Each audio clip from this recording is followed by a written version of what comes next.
నీ చేత పాపం చేయించాడా లేదా? ఏ భేదం లేదు. అందరూ పాపం చేసి దేవుడు అనుగ్రహించు మహిమను పొందలేకపోయాం. అంటే అర్థం ఏంటి? పరలోకానికి పోగొట్టుకున్నాం. కానీ ఇప్పుడు అంటున్నాడు, సిలువ వైపు చూడు. సిలువలో వేలాడిన యేసయ్య వైపు చూడు.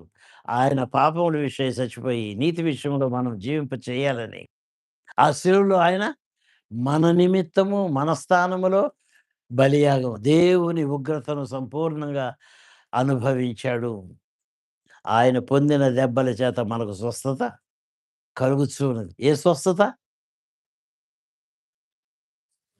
ఆత్మ సంబంధమైన స్వస్థత.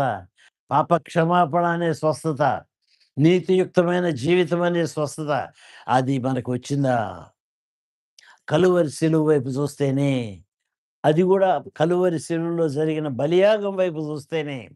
నీ పాపాలు నీ మీద ఇక ప్రభుత్వము చేయవు. దేవుడు నిన్ను, నన్ను ఆయన యందు మనల్ని నీతిమంతులుగా తీర్చేశాడు. నీతిమంతులుగా తీర్చబట్టం అంటే మొన్నటి దినాన, నిన్నటి దినాన చెప్పాను. Just as if you have never sinned. నీవు ఎన్నడూ పాపము చెయ్యని వానిగా తీర్పు తీర్చేశాడు దేవుడు. నీ మీద పాపపు నేరము ఇక మోపబడదు. తల వంచుకుందాం, ప్రార్థన చేసుకుందాం. ఇది దేవుని సిద్ధాంతాలు. ఇవి దేవుని ముఖ్య ఉద్దేశాలు. సిద్ధాంతం అంటే ఏంటి? ముఖ్య ఉద్దేశాలు. ఈ ముఖ్య ఉద్దేశాలు మన జీవితంలో తప్పక నెరవేర్చబడాలని దేవుడు ఆశిస్తూ ఉన్నాడు. కాబట్టి నేను ప్రార్థన చేసిన తర్వాత ఎళ్ళిపోవద్దు. మీలో ఒకళ్ళు స్త్రీల్లో నుండి, ఒకళ్ళు పురుషుల్లో నుండి విన్న వాక్యాన్ని మీకు బాగా వినండి ఈ మాట. దయచేసి బాగా వినండి ఈ మాట. మీరు ప్రార్థన చేసేటప్పుడల్లా ఎప్పుడైనా సరే చర్చ్‌లో ప్రార్థన చేసేటప్పుడు మీ తోటి సహోదరికి గాని, సహోదరుడికి గాని క్షేమాభివృద్ధి కలుగజేసే ప్రార్థనలే చెయ్యాలి. అంటే నిన్ను వలె వారు గూడా వారి పాపాలు ఒప్పుకునేవారుగా మారాలి. అంటే అర్థమేంటి? నీవు ప్రార్థన చేసినప్పుడు నేను పాపిని అని చేయాల్సిన అవసరం లేదు. ప్రభువా! నేను గూడా చాలా విషయాల్లో ఓడిపోయి ఉన్నాను ప్రభా! నేను గూడా అర్హత కోల్పోయిన మెట్టులో ఉన్నాను ప్రభా! నా పాపాలు క్షమించు ప్రభా! నన్ను నూతనపరచు ప్రభా! ఇక నేను ఆ పాత జీవితాన్ని నా మీదకి మరలా రానివ్వను ప్రభా! ఇట్లా మనము పశ్చాత్తాపంతో, ఒప్పుకోలు ఆత్మతో ప్రార్థన చేస్తే సంఘానికి క్షేమము. సంఘములో ఉన్న వారందరూ ఆత్మలో అభివృద్ధి చెందుతారు. కాబట్టి నేను ప్రార్థన చేస్తాను. నేను ప్రార్థన చేసిన తర్వాత ఆశీర్వాదం ఇస్తాను.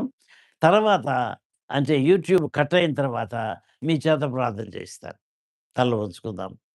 అత్యంత కృప కలిగిన మా ప్రియ పరలోకపు తండ్రి, నీ మాటలు ఎంత బలమైనవి నాయనా. ఒక గంట, ఒక గంట నాకు అభ్యాసం చేయటానికి నాకు సహాయం చేశావు నాయన. ఆ అభ్యాసంలోనే నాకు తెలిసిన అనేక సత్యాల్ని నాకే వెల్లడి చేసి 6 పాయింట్లు ఇచ్చావు ప్రభా! ఇవన్నీ నీ సిద్ధాంతాలని బైబిల్ ప్రకారముగా, వాక్యానుసారముగా మేము చదివి విన్నాం ప్రభా! ఇవన్నీ సత్యమే నాయనా! నీ లేఖన భాగముల్లో ఉన్న మాటలే నా తండ్రి. కాబట్టి మేము విన్నాము కానీ, వీటిని ఆచరణలో పెట్టడానికి నీ సహాయం మాకు కావాలి ప్రభా! నీ ఆత్మ నడిపింపు మాకు కావాలి నాయన. ఆ దినాన నికోదేము ఏ విధముగా పాపాలు ఒప్పుకున్న తర్వాత ఆత్మను పంపించి జయ జీవితము జీవించేటట్లుగా చేశావో, అదే విధముగా మా జీవితాల్లో గూడా మా పాపాలు ఒప్పుకొని పశ్చాత్తాపంతో నీ పాదాల దగ్గర కనిపెట్టి, నీ కృపను పొంది, నీ ఆత్మను సంపాదించుకొని, జయ జీవితంతో నీ మహిమను భూమి మీద ప్రచురం చేసే వారముగా జీవించుటకు మాకు సహాయం చేయండి. చేరవచ్చిన ప్రతి ఒక్క బిడ్డను మీరు దర్శించి, ఇంటికి వెళ్ళి, తిరిగి మోకరించి నాయన తప్పులు ఒప్పుకొని, పాపము లేని జీవితమును అలవర్చుకొని, నీ ఆత్మ ప్రేరేపణలో హృదయాన్ని శుద్ధి గలవారుగా, మనస్సాక్షికి కల్మషము తోచకుండా పరిశుద్ధముగా జీవించి నాయన మనస్సాక్షిని ఎంతో ఎక్కువగా నీ రక్తము ద్వారా శుద్ధి చేసుకున్న వారుగా జీవించినట్లు సహాయం చేసి కాపాడమని యేసు పరిశుద్ధ నామమున మిక్కిలి